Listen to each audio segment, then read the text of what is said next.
Chapitre 1. Simon-Pierre, serviteur et apôtre de Jésus-Christ, à ceux qui ont reçu en partage une foi du même prix que la nôtre, par la justice de notre Dieu et du Sauveur Jésus-Christ.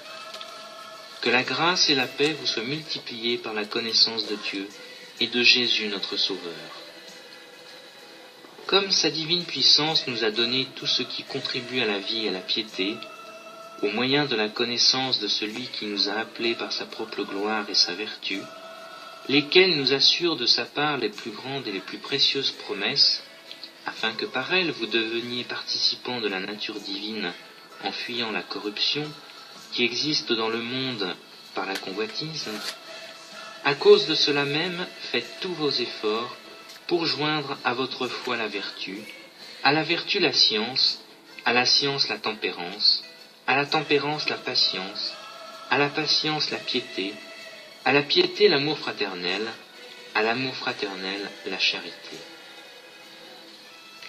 Car si ces choses sont en vous, et y sont en abondance, elles ne vous laisseront point oisifs ni stériles pour la connaissance de notre Seigneur Jésus-Christ.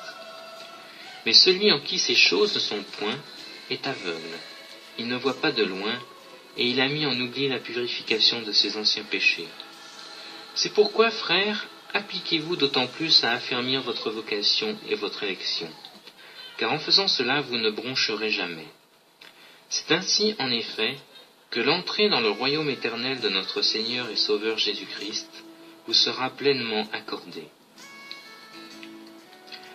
Voilà pourquoi je prendrai soin de vous rappeler ces choses, bien que vous les sachiez et que vous soyez affermis dans la vérité présente. Et je regarde comme un devoir, aussi longtemps que je suis dans cette tente, de vous tenir en éveil par des avertissements, car je sais que je la quitterai subitement, ainsi que notre Seigneur Jésus-Christ me l'a fait connaître. Mais j'aurai soin qu'après mon départ, vous puissiez toujours vous souvenir de ces choses. Ce n'est pas en effet, en suivant des fables habilement conçues, que nous vous avons fait connaître les puissances et l'avènement de notre Seigneur Jésus-Christ. Mais c'est comme ayant vu sa majesté de nos propres yeux. Car il a reçu de Dieu le Père honneur et gloire. Quand la gloire magnifique lui fit entendre une voix qui disait « Celui-ci est mon Fils bien-aimé, en qui j'ai mis toute mon affection. » Et nous avons entendu cette voix venant du ciel, lorsque nous étions avec lui sur la sainte montagne. Et nous tenons pour d'autant plus certaine la parole prophétique, à laquelle vous faites bien de prêter attention, comme à une lampe qui brille dans un lieu obscur, jusqu'à ce que le jour vienne paraître et que l'étoile du matin se lève dans nos cœurs. Sachant tout d'abord vous-même qu'aucune prophétie de l'Écriture ne peut être un objet d'interprétation particulière, car ce n'est pas par une volonté d'homme qu'une prophétie a jamais été apportée, mais c'est poussé par le Saint-Esprit que des hommes saints ont parlé de la part de Dieu.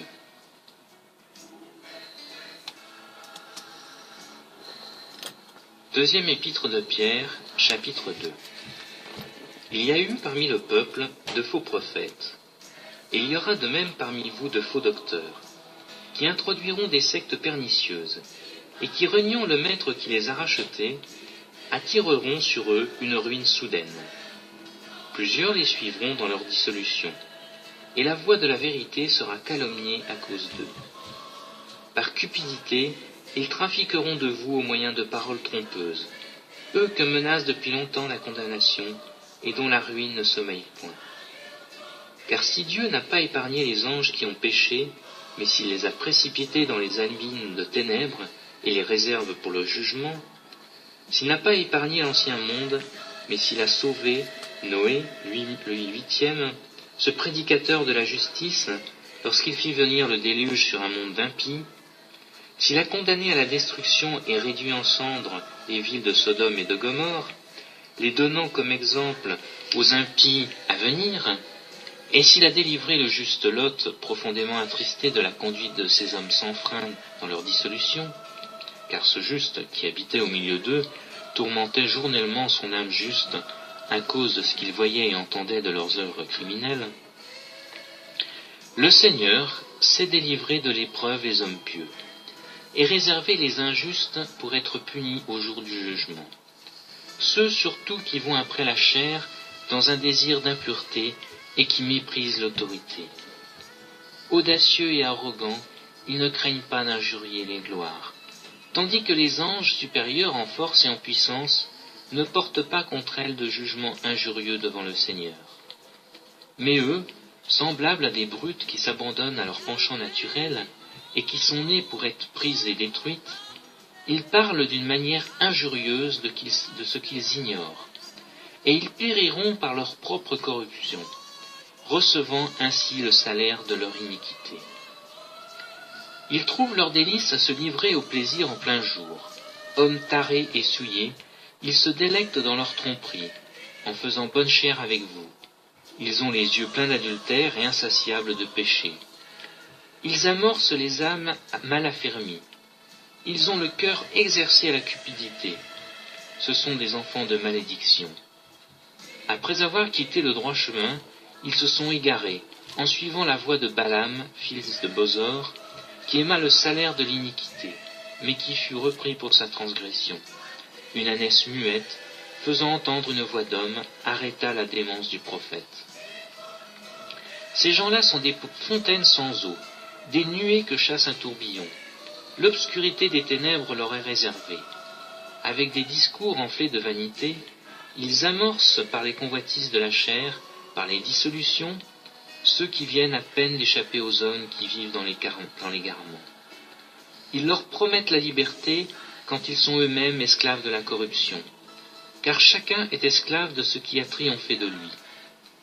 En effet, si après s'être retirés des souillures du monde par la connaissance du Seigneur et Sauveur Jésus-Christ, ils s'y engagent de nouveau et sont convaincus, leur dernière conviction est pire que la première.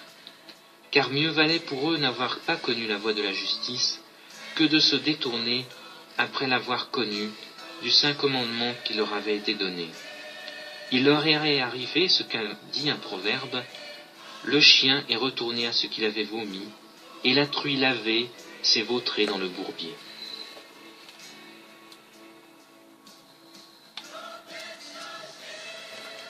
Deuxième épître de Pierre, chapitre 3.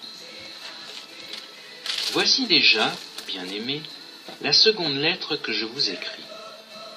Dans l'une et dans l'autre, je cherche à éveiller par des avertissements votre saine intelligence, afin que vous vous souveniez des choses annoncées d'avance par les saints prophètes, et du commandement du Seigneur et Sauveur, enseigné par les apôtres, sachant avant tout que, dans les derniers jours, il viendra des moqueurs avec leurs railleries, marchant selon leurs propres convoitises, et disant « Où est la promesse de son avènement ?» Car depuis que les pères sont morts, tout demeure comme dès le commencement de la création. Ils veulent ignorer, en effet, que des cieux existèrent autrefois par la parole de Dieu, de même qu'une terre tirée de l'eau est formée au moyen de l'eau, et que par ces choses le monde d'alors périt, submergé par l'eau, tandis que par la même parole, les cieux et la terre d'à présent sont gardés et réservés pour le feu, pour le jour du jugement et de la ruine des hommes impies. Mais il est une chose, bien-aimés, que vous ne devez pas ignorer, c'est que devant le Seigneur, un jour est comme 1000 ans, et 1000 ans sont comme un jour. Le Seigneur ne tarde pas dans l'accomplissement de la promesse, comme quelques-uns le croient, mais il use de patience envers vous, ne voulant pas qu'aucun périsse, mais voulant que tous arrivent à la repentance. Le jour du Seigneur viendra comme un voleur dans la nuit. En ce jour, les cieux passeront avec fracas, les éléments embrasés se dissoudront, et la terre, avec les œuvres qu'elle renferme, sera consumée. Puis donc que toutes ces choses doivent se dissoudre, quelles ne devez-vous pas être par la sainteté de la conduite et par la piété, attendant et attend l'avènement du jour de Dieu, jour à cause duquel les cieux enflammés se dissoudront et les éléments embrasés se fondront. Mais nous attendons, selon sa promesse, de nouveaux cieux et une nouvelle terre où la justice habitera. C'est pourquoi, bien-aimés, en attendant ces choses, appliquez-vous à être trouvés par lui, sans tache et irrépréhensible dans la paix. Croyez que la patience de notre Seigneur est votre salut. Comme notre bien-aimé frère Paul vous l'a aussi écrit, selon la sagesse qui lui a été donnée. C'est ce qu'il fait dans toutes ses lettres, où il parle de ces choses, dans lesquelles il y a des points difficiles à comprendre, dont les personnes ignorantes et mal affermies tordent le sens, comme celui des autres Écritures, pour leur propre ruine. Vous donc, bien-aimés, qui êtes avertis, mettez-vous sur vos gardes, de peur qu'entraînés par l'égarement des impies, vous ne veniez à déchoir de votre fermeté. Mais croissez dans la grâce et dans la connaissance de notre Seigneur et Sauveur Jésus-Christ. À lui soit la gloire, maintenant et pour l'éternité. Amen. Deuxième épître de Pierre, chapitre 3. Voici déjà, bien-aimés, la seconde lettre.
Deuxième épître de Pierre, chapitre 3.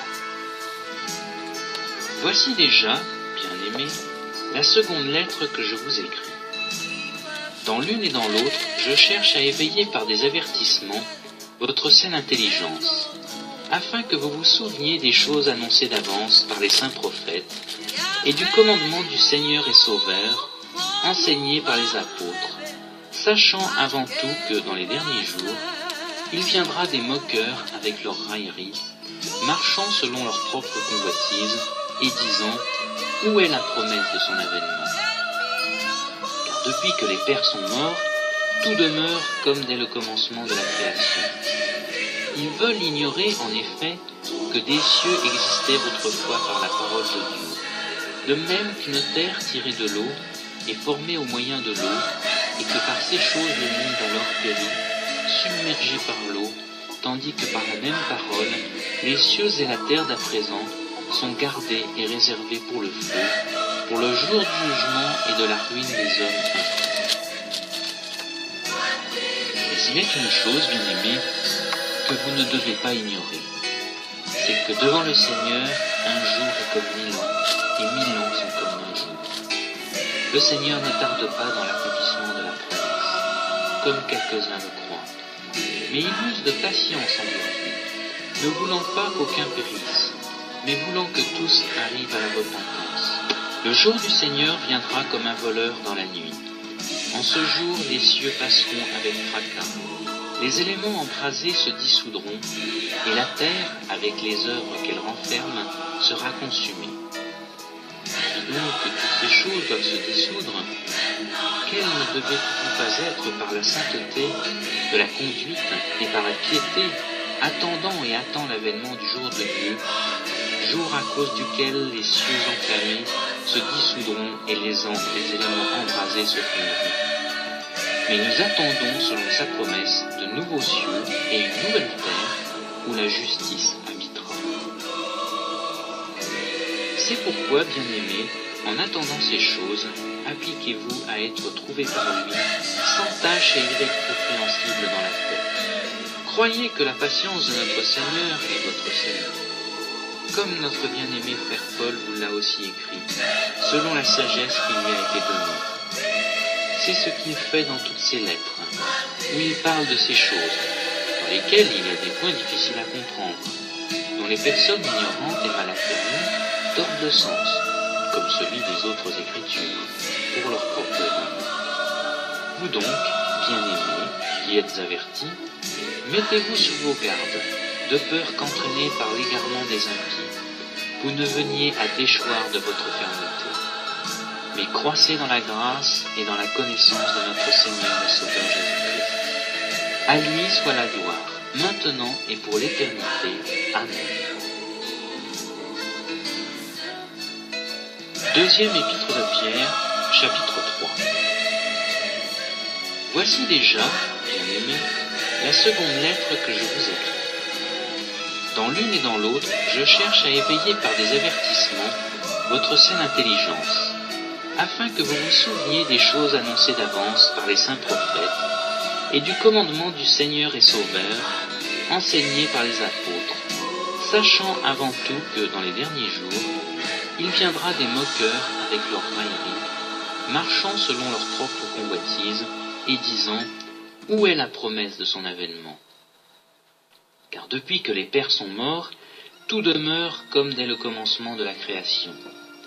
Ils veulent ignorer, en effet, que des cieux existèrent autrefois par la parole de Dieu, de même qu'une terre tirée de l'eau est formée au moyen de l'eau, et que par ces choses le monde alors périt, submergé par l'eau, tandis que par la même parole, les cieux et la terre d'à présent sont gardés et réservés pour le feu, pour le jour du jugement et de la ruine des hommes impies.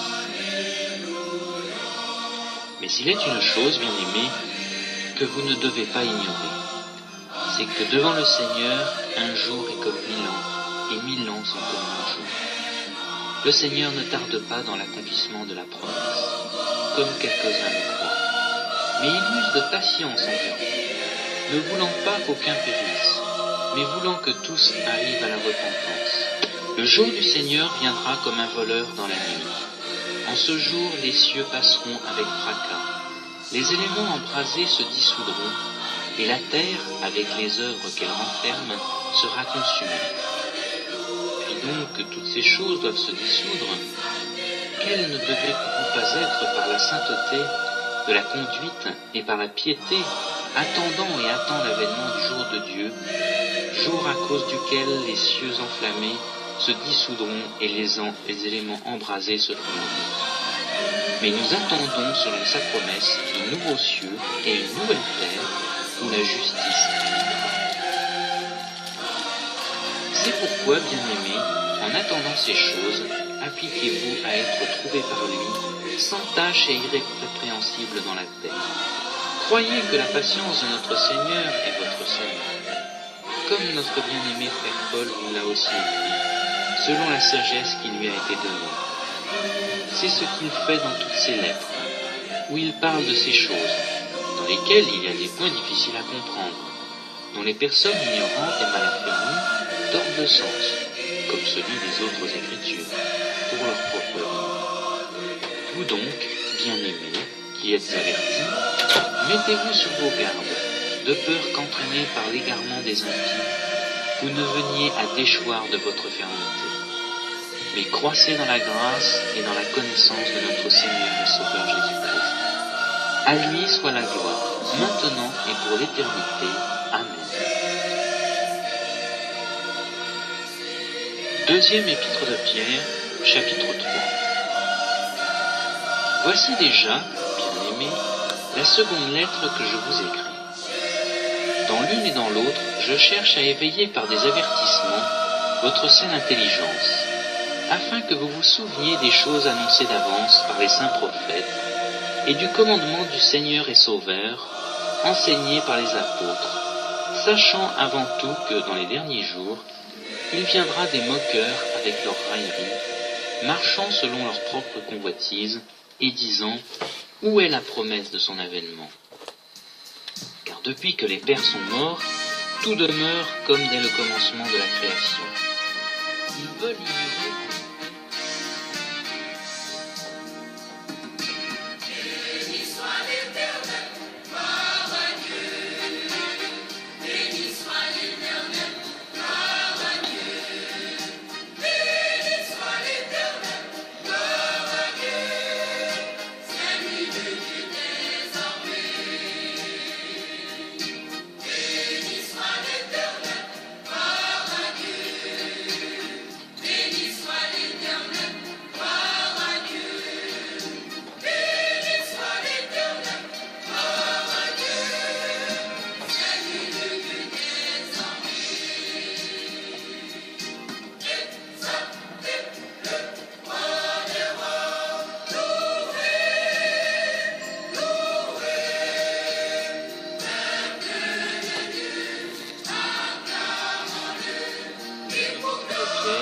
Chapitre 2. Il y a eu parmi le peuple de faux prophètes, et il y aura de même parmi vous de faux docteurs, qui introduiront des sectes pernicieuses, et qui, reniant le maître qui les a rachetés, attireront sur eux une ruine soudaine.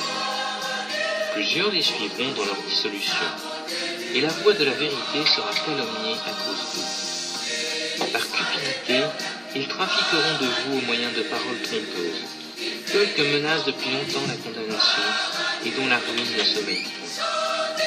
Car si Dieu n'a pas épargné les anges qui ont péché, mais s'il les a précipités dans les abîmes de ténèbres et les réserve pour le jugement, s'il n'a pas épargné l'ancien monde, mais s'il a sauvé Noé, lui le huitième, ce prédicateur de la justice, lorsqu'il fit venir le déluge sur un monde d'impies, s'il a condamné à la destruction et réduit en cendres les villes de Sodome et de Gomorrhe, les donnant comme exemple aux impies à venir, et s'il a délivré le juste Lot, profondément attristé de la conduite de ces hommes sans frein dans leur dissolution, car ce juste qui habitait au milieu d'eux tourmentait journellement son âme juste à cause de ce qu'il voyait et entendait de leurs œuvres criminelles, le Seigneur sait délivrer de l'épreuve les hommes purs, et réserver les injustes pour être punis au jour du jugement. Ceux surtout qui vont après la chair dans un désir d'impureté et qui méprisent l'autorité. Audacieux et arrogants, ils ne craignent pas d'injurier les gloires, tandis que les anges supérieurs en force et en puissance ne portent pas contre elles de jugement injurieux devant le Seigneur. Mais eux, semblables à des brutes qui s'abandonnent à leur penchant naturel et qui sont nées pour être prises et détruites, ils parlent d'une manière injurieuse de ce qu'ils ignorent, et ils périront par leur propre corruption, recevant ainsi le salaire de leur iniquité. Ils trouvent leur délice à se livrer au plaisir en plein jour. Hommes tarés et souillés, ils se délectent dans leur tromperie, en faisant bonne chère avec vous. Ils ont les yeux pleins d'adultère et insatiables de péché. Ils amorcent les âmes mal affermies. Ils ont le cœur exercé à la cupidité. Ce sont des enfants de malédiction. Après avoir quitté le droit chemin, ils se sont égarés, en suivant la voie de Balaam, fils de Bosor, qui aima le salaire de l'iniquité, mais qui fut repris pour sa transgression. Une ânesse muette, faisant entendre une voix d'homme, arrêta la démence du prophète. Ces gens-là sont des fontaines sans eau, des nuées que chasse un tourbillon. L'obscurité des ténèbres leur est réservée. Avec des discours en fait de vanité, ils amorcent par les convoitises de la chair, par les dissolutions, ceux qui viennent à peine d'échapper aux hommes qui vivent dans les garnis. Ils leur promettent la liberté quand ils sont eux-mêmes esclaves de la corruption, car chacun est esclave de ce qui a triomphé de lui. En effet, si après s'être retirés des souillures du monde par la connaissance du Seigneur et Sauveur Jésus-Christ, ils s'y engagent de nouveau et sont convaincus, leur dernière conviction est pire que la première, car mieux valait pour eux n'avoir pas connu la voie de la justice que de se détourner après l'avoir connue du saint commandement qui leur avait été donné. Il leur est arrivé ce qu'a dit un proverbe, le chien est retourné à ce qu'il avait vomi, et la truie lavée s'est vautrée dans le bourbier.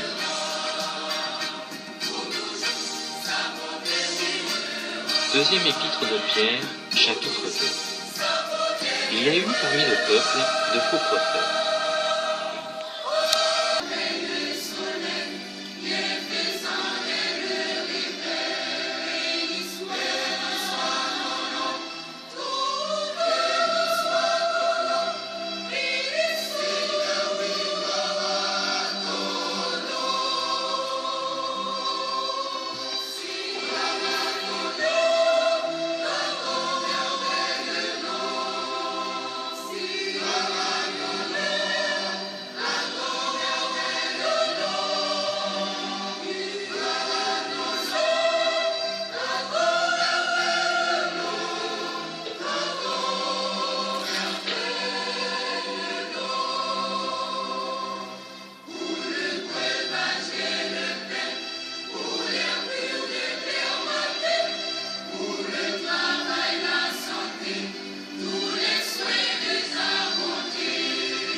Premier épître de Jean, chapitre 1er. Ce qui était dès le commencement, ce que nous avons entendu, ce que nous avons vu de nos yeux, ce que nous avons contemplé et que nos mains ont touché concernant la parole de vie. La vie a été manifestée, nous l'avons vue, nous en rendons témoignage. Et nous vous annonçons la vie éternelle qui était auprès du Père et qui nous a été manifestée. Ce que nous avons vu et entendu, nous vous l'annonçons à vous aussi, afin que vous aussi vous soyez en communion avec nous. Or notre communion est avec le Père et avec son Fils Jésus-Christ. Ceci nous l'écrivons, afin que notre joie soit complète. Voici le message que nous avons entendu de lui et que nous vous annonçons. Dieu est lumière, il n'y a pas en lui de ténèbres. Si nous disons que nous sommes en communion avec lui et que nous marchions dans les ténèbres, nous mentons et nous ne pratiquons pas la vérité. Mais si nous marchons dans la lumière comme il est lui-même dans la lumière, nous sommes en communion les uns avec les autres. Et le sang de Jésus, son Fils, nous purifie de tout péché. Si nous disons que nous n'avons pas de péché, nous nous séduisons nous-mêmes, et la vérité n'est pas en nous. Si nous confessons nos péchés, il est fidèle et juste pour nous pardonner nos péchés et nous purifier de toute injustice.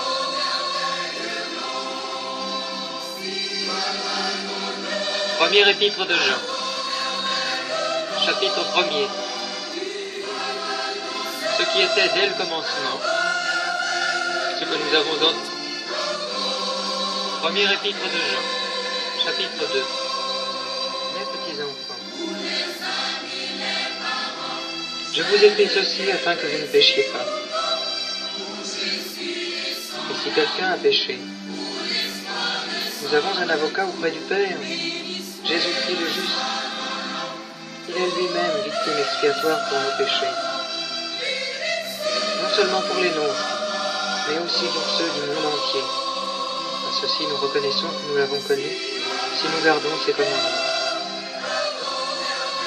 Celui qui dit « je l'ai connu », qui ne garde pas ses commandements est un menteur, et la vérité n'est pas en lui. Mais celui qui garde sa parole, l'amour de Dieu est vraiment parfait en lui. À ceci, nous reconnaissons que nous sommes en lui. Celui qui déclare demeurer en lui doit aussi marcher comme lui, le Seigneur, a marché. Bien-aimés, ce n'est pas un commandement nouveau que je vous écris, mais un commandement ancien que vous avez entendu dès le commencement. Ce commandement ancien, c'est la parole que vous avez entendue. D'autre part, c'est un commandement nouveau que je vous écris. Ceci est vrai pour lui et pour vous, car les ténèbres passent et la lumière véritable brille déjà. Celui qui prétend être dans la lumière, tout en haïssant son frère, est encore dans les ténèbres. Celui qui aime son frère demeure dans la lumière et ne risque pas de tomber. Mais celui qui a de la haine pour son frère est dans les ténèbres. Il marche dans les ténèbres et ne sait où il va parce que les ténèbres ont rendu ses yeux aveugles. Je vous écris, petits enfants, parce que vos péchés vous sont pardonnés à cause de son nom. Je vous écris, Père, parce que vous avez connu celui qui était le commencement. Je vous écris, jeunes gens, parce que vous avez vaincu le malin. Je vous ai écrit, jeunes enfants, parce que vous avez connu le Père.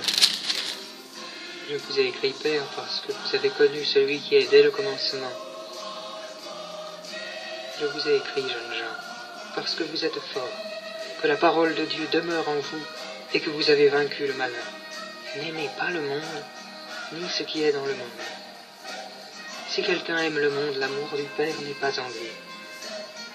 Car tout ce qui est dans le monde, la convoitise de la chair, la convoitise des yeux et l'orgueil de la vie ne vient pas du Père, mais vient du monde.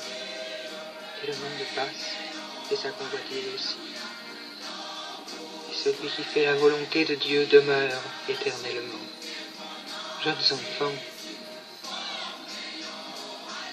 c'est l'heure dernière. Comme vous avez entendu qu'un antichrist venait, voici qu'il y a maintenant plusieurs antichrists. Par là, nous reconnaissons que c'est l'heure dernière. Ils sont sortis de chez nous, mais ils n'étaient pas des nôtres. Car s'ils avaient été des nôtres, ils seraient demeurés avec nous. Et de la sorte, il est manifeste que tous ne sont pas des nôtres. Vous-même, vous avez une onction de la part de celui qui est saint, et tous vous avez la connaissance. Je vous ai écrit non parce que vous ne savez pas la vérité, mais parce que vous la savez, et parce qu'aucun mensonge ne vient de la vérité. Qui est le menteur? Sinon, celui qui nie que Jésus est le Christ. Celui-là est l'Antichrist, qui nie le Père et le Fils. Quiconque nie le Fils n'a pas non plus le Père. Celui qui confesse le Fils a aussi le Père. Pour vous, ce que vous avez entendu dès le commencement doit demeurer en vous. Si ce que vous avez entendu dès le commencement demeure en vous, vous demeurerez vous aussi dans le Fils et dans le Père. Et voici la promesse qu'il nous a faite, la vie éternelle. Je vous ai écrit ceci au sujet de ceux qui vous séduisent.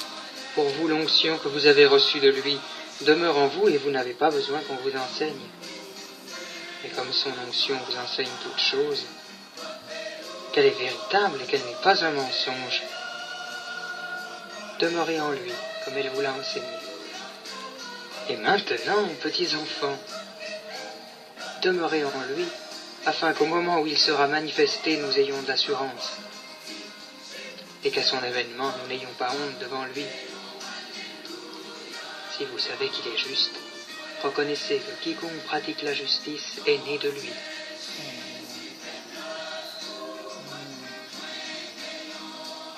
Première épître de Jean, chapitre 3. Voyez quel amour le Père nous a témoigné, pour que nous soyons appelés enfants de Dieu. Si le monde ne nous connaît pas, c'est qu'il ne l'a pas connu. Bien-aimés, nous sommes maintenant enfants de Dieu. Et ce que nous serons n'a pas encore été manifesté. Mais nous savons que, lorsque cela sera manifesté, nous serons semblables à lui, parce que nous le verrons tel qu'il est. Quiconque a cette espérance en lui se purifie, comme lui-même est pur. Quiconque pêche transgresse la loi, et le péché est la transgression de la loi. Or, vous le savez, Jésus apparut pour ôter les péchés. Il n'y a point en lui de péché. Quiconque demeure en lui ne pêche point. Quiconque pêche ne l'a pas vu et ne l'a pas connu. Petits enfants, que personne ne vous séduise.